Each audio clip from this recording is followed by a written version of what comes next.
Well, it must be the third of the month because I'm going to talk about a book.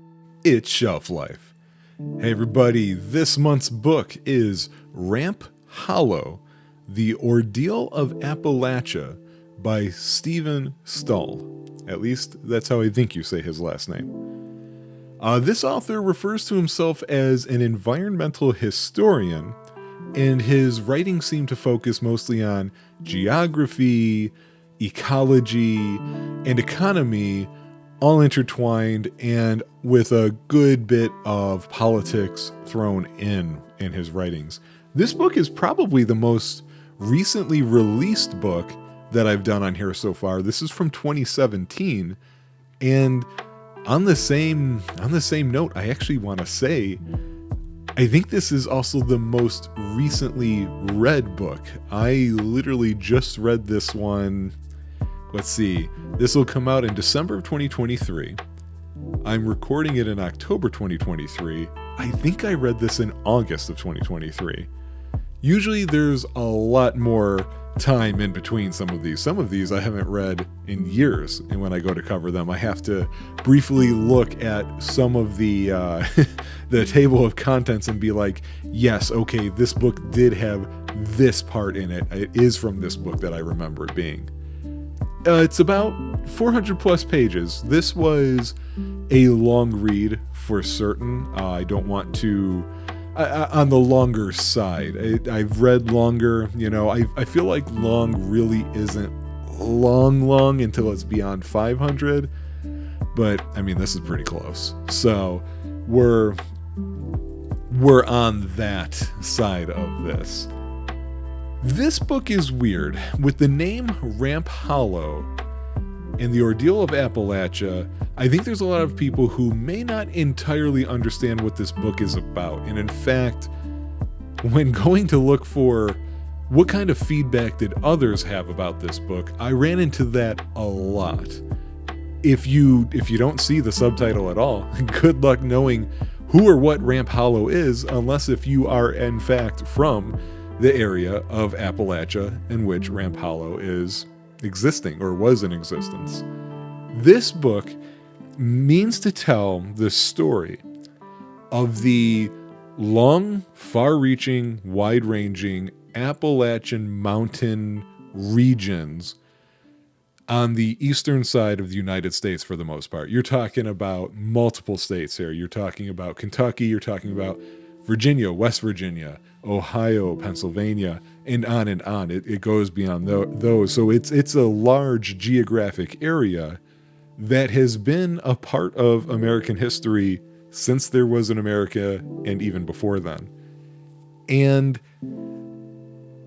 it's telling you what the history of the people who have lived in these regions are, from the aspect of what were the political situations of the day, what were the economic situations of the day, and how did the people live in those situations, and how were they treated, what happened to them, where did they go.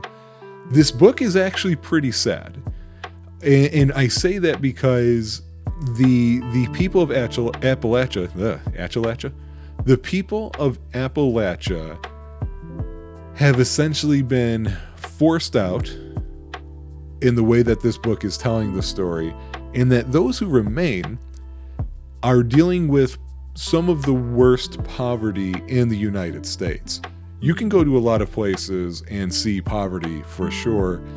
It's considered that Appalachia is maybe the worst, the lowest quality of everything is from this area. So if you know that that's true today, you know this isn't going to be a story with a happy ending. The story itself hasn't ended. History moves on.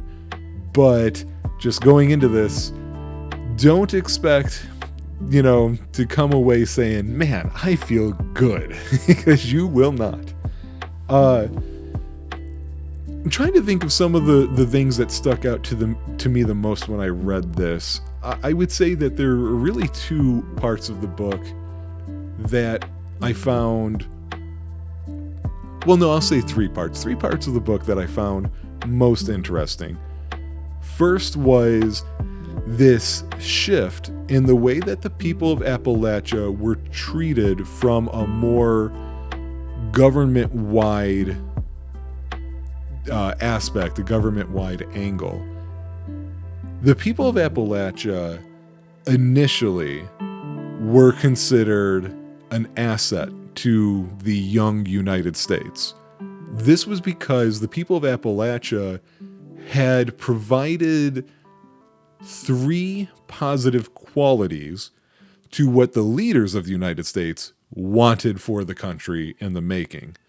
Number one, they were very anti-colonization. They were absolutely good at hindering and getting in the way of those darn redcoats.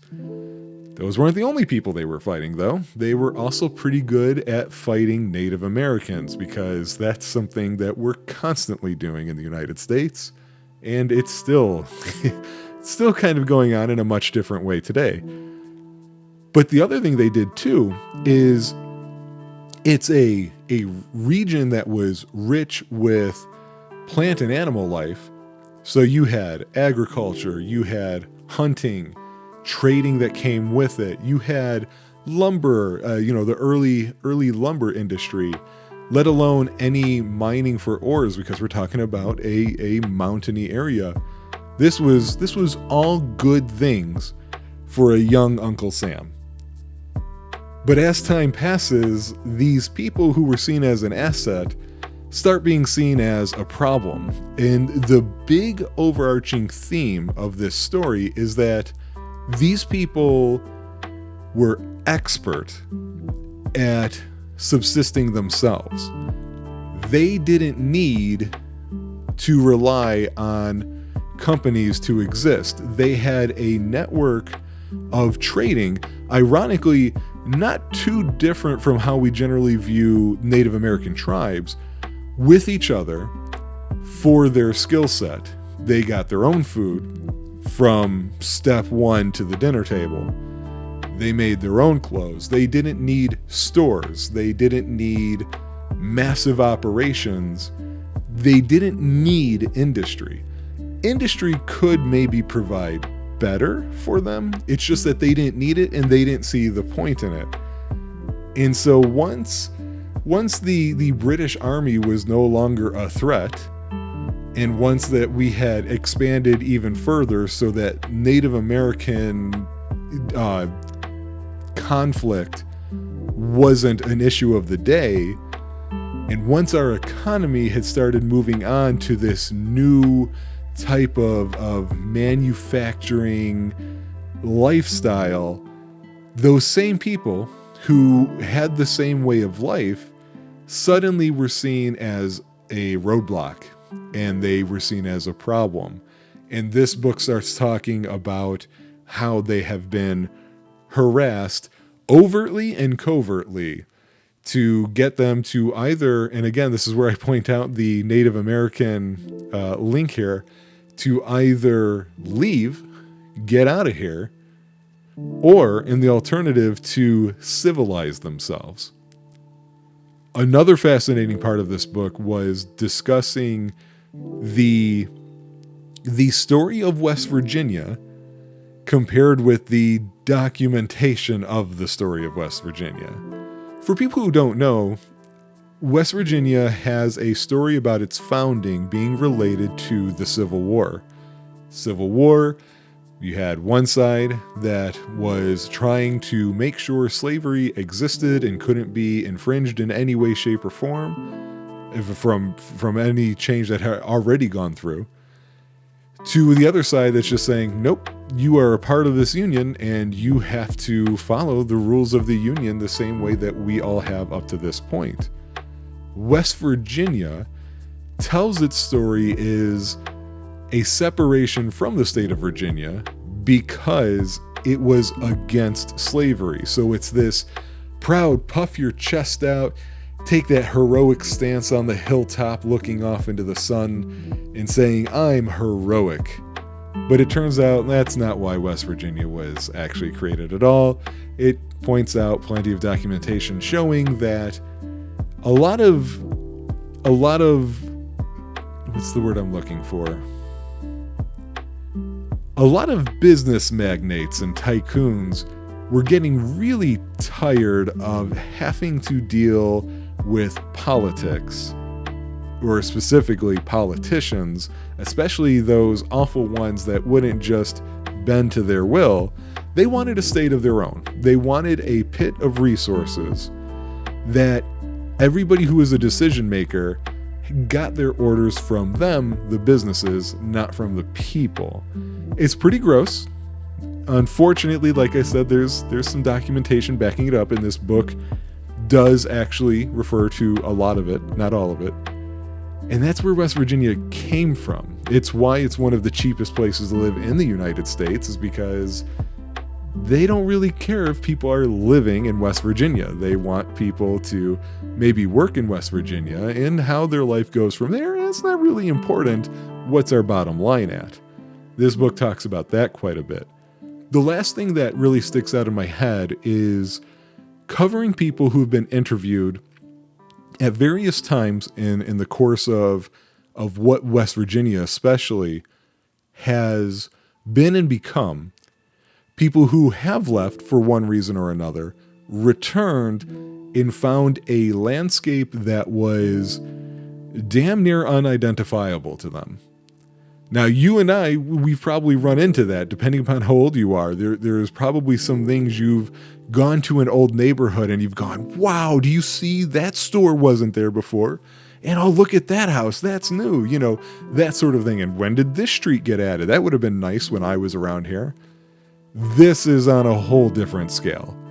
We're talking about people who were living in or next to an extremely dense forest and returning to the same spot and not being able to find one single tree. That sort of level of, oh my God, am I really where I think I am?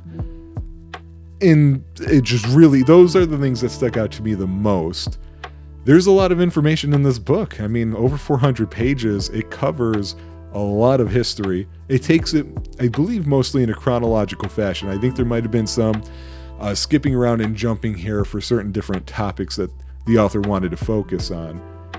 The feedback on this book is interesting. I would say the most common negative criticism on this book has to do with something that I do come across from time to time, and personally, I agree with them. I don't like it either, but there's just something about this type of book, when it is such a scholarly work, you're gonna run into this, which is stats. Stats. Where it's just, oh, this increased by 1 million people from this time to that time. There was a different percentage of this or that. That stuff doesn't stick in my head, and it actually doesn't help me when I'm reading a book. I tend to skim read over those. Some people can't do that, or they don't like to do that. Completely understandable. You are going to run into that with this title.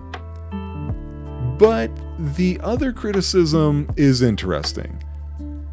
About 75 to 80% of the way through this book, the author becomes quite open on their own personal political feelings.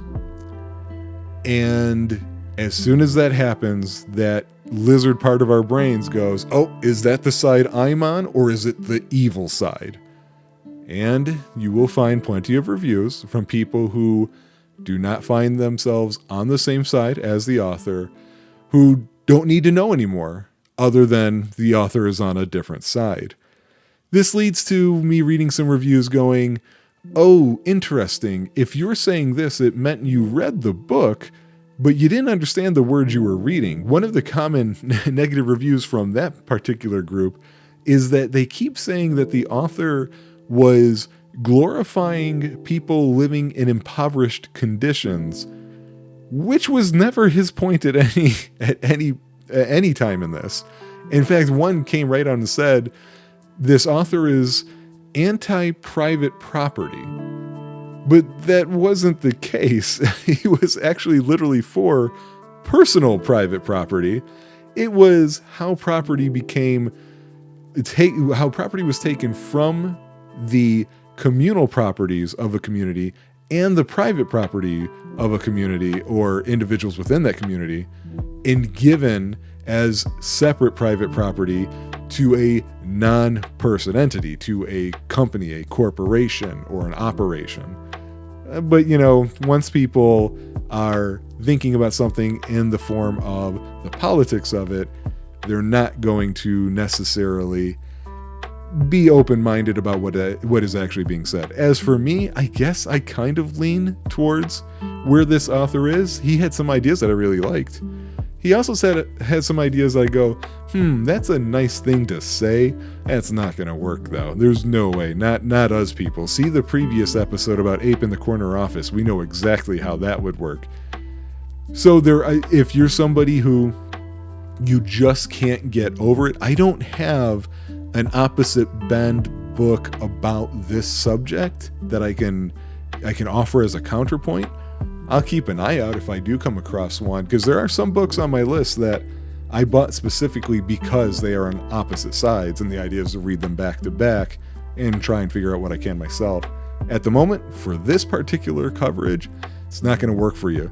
The other thing that you should know, but I think you'll know it if you've gotten this far, is that this is not a book about funny stories of hillbillies. I have to say that because there's a lot of people who got this book and said, oh, I thought it was going to be funny mountain people stories. And I go, okay. The subtitle says Ordeal of Appalachia. How many times do you run into a funny ordeal? A funny situation, sure, sitcom, situational comedy, but ordeal? No, that's like, I'm looking for the funny disasters. But hey, what are you going to do? We're talking about reading reviews on websites where they sometimes are just reviewing how fast the book came to them, as if that's what the point of it is. Or saying, it was a gift, I gave it to somebody. They said they liked it. Well, of course they told you they liked the gift you gave them, because we're not actually rude monsters all the time. This is a book that, when I realized what it was I was reading, I didn't know that I would be able to get through it. I am not super aware of or connected to the Appalachian region of the United States. I mentioned already, I don't like the stats parts of books like this. And yet, I actually really enjoyed reading this a lot. This was one of those that I did that thing. I'm reading a little too long than I should have. I have to hurry up and leave and go do a thing. Or I'm getting real tired. I need to go to bed. But I'm going to read a few more pages first. So I think that's a pretty good endorsement from me. If you like any of the things that I've said so far, I think this is a good one and easy to get your hands on, because for once, it's a semi-recent release. It's within the past 10 years. So I hope you all have a great time. Please feel free to share your books, or if you've read these books and whether you agree with me or not, let me know what you think. I will see you guys in a month.